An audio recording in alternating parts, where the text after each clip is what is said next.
KSRTC driver LS യദുവിന്റെ പരാതിയിൽ Thiruvananthapuram mayor Arya Rajendran, ഭർത്താവ് Sachin Dev MLA എന്നിവരുൾപ്പെടെ 5 പേർക്കെതിരെ പോലീസ് കേസെടുത്തു.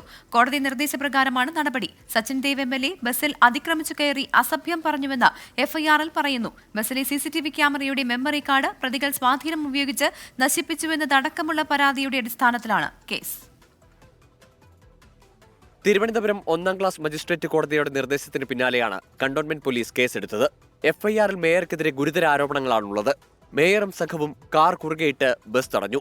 സച്ചിൻ ദേവ് MLA ബസ്സിൽ അതിക്രമിച്ചു കയറിയെന്നും ബസ്സിലെ CCTV ക്യാമറയുടെ മെമ്മറി കാർഡ് പ്രതികൾ സ്വാധീനം ഉപയോഗിച്ച് നശിപ്പിച്ചെന്നും FIR-ൽ വ്യക്തമാക്കുന്നു. മേയർ ആര്യ രാജേന്ദ്രൻ, ഭർത്താവും MLA-യുമായ സച്ചിൻ ദേവ്, മേയറുടെ സഹോദരൻ, സഹോദരന്റെ ഭാര്യ, കണ്ടാലറിയാവുന്ന ഒരാൾ എന്നിങ്ങനെ 5 പേരാണ് പ്രതിപട്ടികയിലുള്ളത്. IPC 353, 447, 341, 294B, 201, 34, motor vehicle act 177 എന്നീ വകുപ്പുകൾ ചുമത്തിയാണ് കേസ്.